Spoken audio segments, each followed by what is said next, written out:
Shalom, bonsoir ou bonjour selon le lieu où vous vous trouvez.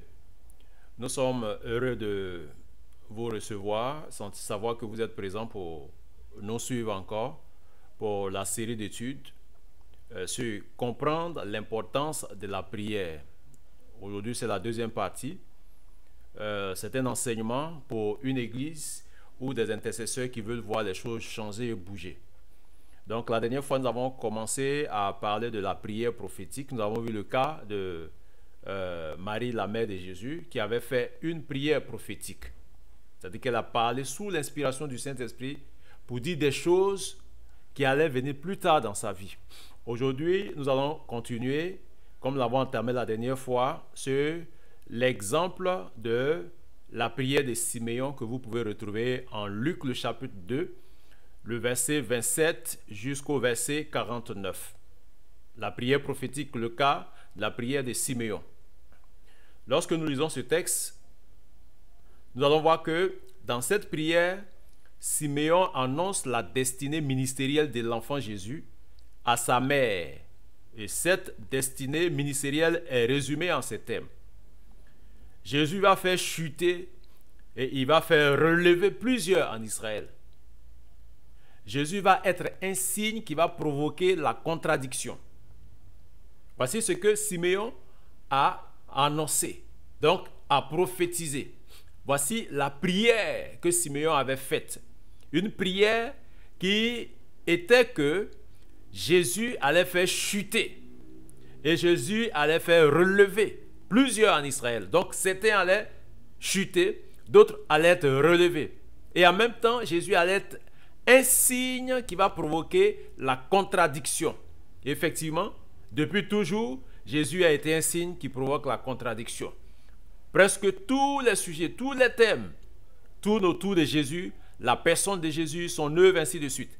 Voici pourquoi vous voyez qu'il y a des gens qui n'ont rien à voir avec Jésus, qui n'ont pas cru en Jésus, qui sont dans d'autres religions et qui s'intéressent à Jésus. Vous comprenez bien? Parce que Jésus est le signe de la contradiction. Donc, Siméon fait également savoir à Marie la souffrance psychique et morale qui l'attend à cause de la grâce qu'elle a eue. Donc, Marie va endurer une souffrance psychique et morale. Pourquoi? Parce qu'elle a eu cette grâce-là de concevoir, d'avoir, d'abriter le sauveur de l'humanité. En ces termes, voici ce que Siméon va dire. Une épée te transpercera l'âme. C'est ça, la douleur psychique et morale. Une épée va te transpercer l'âme. C'est une prière prophétique. Quand il dit une épée va te transpercer l'âme. Donc, cette prière prophétique est inspirée par le Saint-Esprit. Ce n'était pas quelque chose qui venait du hasard. Ou bien parce que Siméon lui-même, il était heureux, il était content de dire ce genre de choses. C'était poussé par le Saint-Esprit. Je rappelle que la prière prophétique est une prière qui est inspirée. C'est une prière qui est poussée et qui est donnée par le Saint-Esprit quand on parle de prière prophétique. Le quatrième type de prière, c'est la prière de proclamation. C'est quoi la prière de proclamation? Voici la première définition qu'on peut donner à la prière de proclamation. La prière de proclamation est une prière dans laquelle nous recevons une inspiration du Seigneur et nous faisons une déclaration sur la base de la foi. On reçoit une inspiration de la part du Seigneur et ensuite on fait la déclaration sur la base de la foi. Vous pouvez trouver cet exemple en Marc le chapitre 11 du verset 17 au verset 23. Dans la proclamation donc, on dit ce qu'on va faire. On parle aux situations et aux esprits. Dans une proclamation, la foi reste donc une dynamique, une force d'action de ce type de prière. Sans foi, on ne peut pas faire des prières de proclamation. On ne fait pas les prières de proclamation dans l'air. Un exemple. David, par exemple, va affronter le géant Goliath. Vous connaissez très bien cet épisode, cette histoire. Il va affronter le géant Goliath comment? Par une proclamation. Qu'est-ce qu'il va dire? Il va dire ceci. Moi, je marche contre toi au nom de l'Éternel des armées. du Dieu des troupes d'Israël. Vous comprenez bien? Ça, c'est une proclamation. C'est une déclaration. Il dit, moi, je marche contre toi au nom de l'Éternel des armées. Est-ce que toi, tu peux marcher contre une situation, contre un esprit? Est-ce que tu peux proclamer, tu peux dire cette parole? Mais tu dois le faire par la foi. Quelle est la situation que tu traverses? Quel est l'esprit auquel tu fais face actuellement? Tu peux lui dire, moi, je marche contre toi au nom de l'Éternel des armées.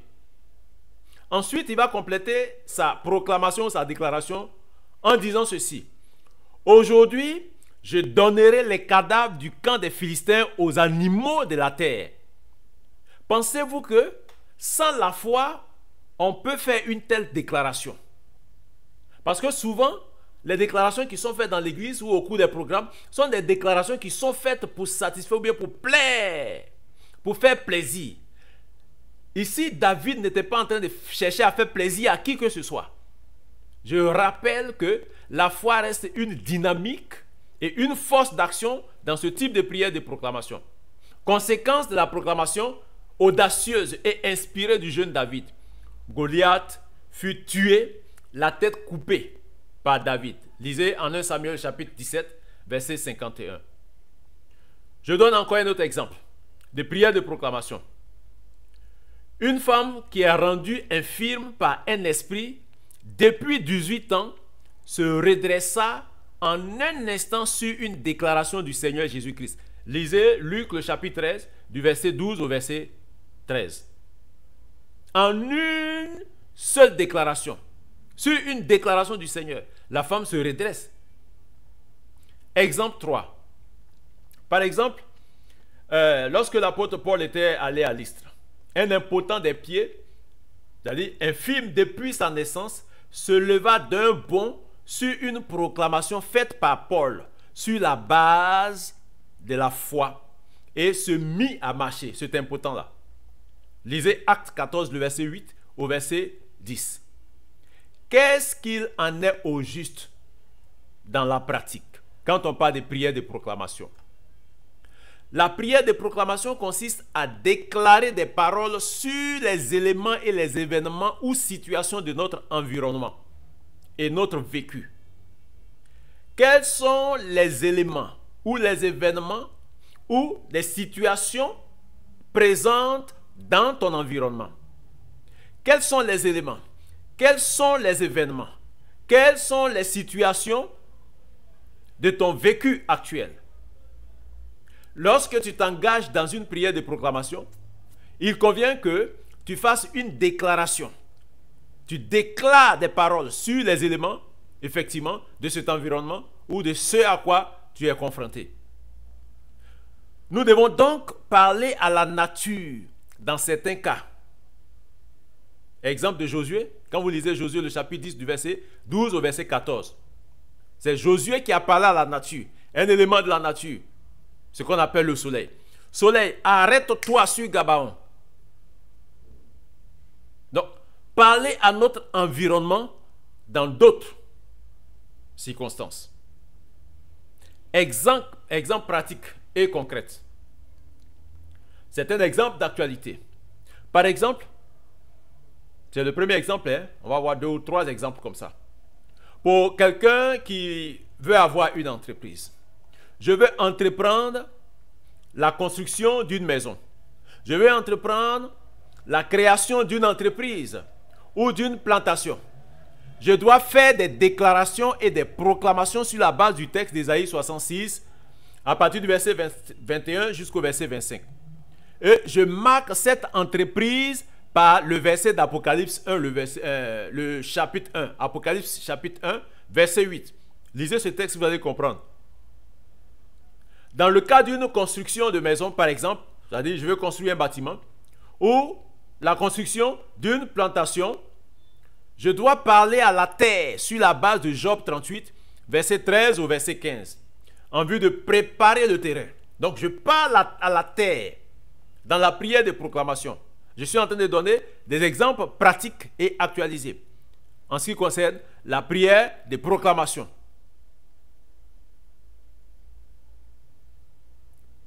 La déclaration, oui. La prière de proclamation. Donc, sur la base de ce texte, je dois parler pour préparer le terrain, pour que les extrémités de la portion de terre où sera bâtie cette entreprise, où cette maison soit saisie, soit contrôlée en recevant les ordres du Seigneur, Jésus-Christ. À partir de cette prière faite, les méchants, c'est-à-dire tous ceux qui voudront vous nuire à cause de cette entreprise, seront secoués. Lisez le texte, vous allez comprendre. Seront privés de lumière. Et le bras qui voudra se lever contre vous sera brisé dans le nom puissant de Jésus, conformément au texte des Saintes Écritures. C'est cela la prière de proclamation. Deuxième exemple, pratique. Contre par exemple les projets des méchants. Lisez à cet effet Ésaïe le chapitre 8, du verset 9 au verset 10, Ésaïe 54, verset 17, et Nombre 23, le verset 23. Quand je suis à ce niveau de prière de proclamation, je dois m'adresser à ces projets et leur déclarer la terreur, leur anéantissement, leur échec, en citant les paroles de Dieu à cet effet. Les projets de mort, par exemple, les projets de malheur, les projets d'accident, les projets de division familiale, parce que dans nos familles, nous sommes confrontés à ce genre de situations. Les divisions familiales, ces projets doivent être dans le viseur des proclamations. Les proclamations doivent viser ce type de projet-là. Exemple 3. Détruire l'influence des occultistes sur les astres et les éléments de la nature. Ici, il est question de rappeler d'abord aux éléments de la nature leur place et leur fonction. Parce que les éléments de la nature ont une place, ont une fonction. Par exemple, les cieux doivent raconter la gloire de Dieu et l'étendue annoncer l'œuvre de ses mains. Ça, on doit leur rappeler ça. Selon le psaume 19, le verset 2, et le psaume 148, le verset 3. Chaque temps doit instruire, c'est-à-dire communiquer sa vigueur à un autre temps. Selon le psaume 19, verset 3. Ensuite, il s'agira de détruire toutes les manipulations de ces méchants et proclamer les bénédictions de l'Éternel en rapport avec les éléments de la nature. Selon Deutéronome 2, Deutéronome le chapitre 33, versets 13 à 17. Tout ceci par la prière bien sûr. La prière de proclamation. Si on vous fait croire que le soleil donne le palu ou le paludisme, c'est-à-dire la malaria, refusez cela. Car le soleil n'a pas été créé par Dieu à cette fin. C'est une manipulation occulte des éléments de la nature. Lorsqu'on vous fait croire que le soleil donne le paludisme. D'ailleurs, les scientifiques et spécialistes en la matière nous disent que le paludisme vient de l'anophèle, qui est l'insecte transmetteur du paludisme. Alors, notez bien ceci. Le sang de Jésus joue un rôle important dans toutes les prières que nous faisons. C'est le seul sang qui parle plus que celui d'Abel. En Genèse 4, verset 10 et Hébreux 12, le verset 24. C'est le seul sang qui exerce les jugements divins. En Apocalypse, le chapitre 8, le verset 7. 1 Pierre 2, le verset 1 Pierre 1, le verset 2a. Le sang de Jésus-Christ est à notre disposition pour la prière. Nous devons donc l'utiliser, c'est-à-dire que invoquer au cours des prières prophétiques et des proclamations, selon Hébreux 9, 13 à 14 et le verset 22. Car le sang de Jésus sert à protéger, comme nous le savons en Exode chapitre 12, verset 7 et verset 12 à 14. Le sang de Jésus sert à racheter, selon Lévitique 25, 47, 49 et 1 Pierre 1, 18 à 19. Et même à contracter une alliance en Christ. Je dis bien une alliance en Christ. Hébreux 9, 20. C'est par son sang que le Christ est acquis l'Église. Acte 20, le verset 28. La prière d'intercession. Voici le 5e type de prière. La prière d'intercession, c'est quoi? Vous allez découvrir, lorsque vous lisez les Saintes Écritures, précisément en Hébreux le chapitre 7, verset 25, que l'un des premiers ministères que le Seigneur Jésus a exercé après sa résurrection, parce qu'après la résurrection de Jésus, il a continué à exercer son ministère. Mais l'un des premiers points de son ministère, après sa résurrection et son ascension, était d'intercéder pour nous. L'intercession intervient quand le courroux de Dieu est manifeste. C'est-à-dire que la colère de Dieu est présente et manifeste. En ce moment, il y a besoin d'intercession. L'intercession, c'est la prière pour autrui. Lorsque Dieu est prêt à le sanctionner, à le punir. Quand Dieu est prêt à punir, quand Dieu est prêt à sanctionner quelqu'un, ou une famille, ou un peuple, ou une nation, la prière d'intercession intervient. Cette prière se fait sous la direction du Saint-Esprit, étant remplie d'amour venant de Dieu lui-même, avec l'assurance qu'il y aura des résultats divins. L'intercesseur ici est plus qu'un médiateur. Il a un objectif de réconciliation. Les trois concepts de l'intercession sont l'intervention, 1, l'intersection, 2, l'interception. Donc, intervention, intervenir, intersection et interception, intercepter. Un intercesseur est celui qui intervient, donc quelqu'un qui intervient, ou se met entre deux parties, ou intercepte. Qu'est-ce que cela signifie, ou qu'est-ce que cela renferme, ces différents concepts? 1. L'intervention. L'intervention suppose une urgence dans laquelle il y a un besoin d'intercéder.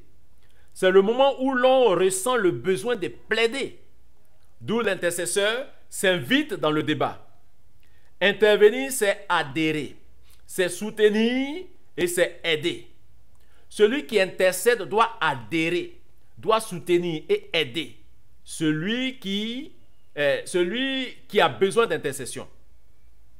C'est à ce niveau que l'intercesseur va jouer le rôle d'avocat. Et c'est ce que le Seigneur Jésus-Christ fait pour tous les croyants en Christ. Deuxième concept, l'intersection. L'intersection, c'est la position entre deux éléments, c'est-à-dire deux cases, deux chambres, deux cellules, deux compartiments. Donc, cette position entre ces deux éléments qui sont équidistants.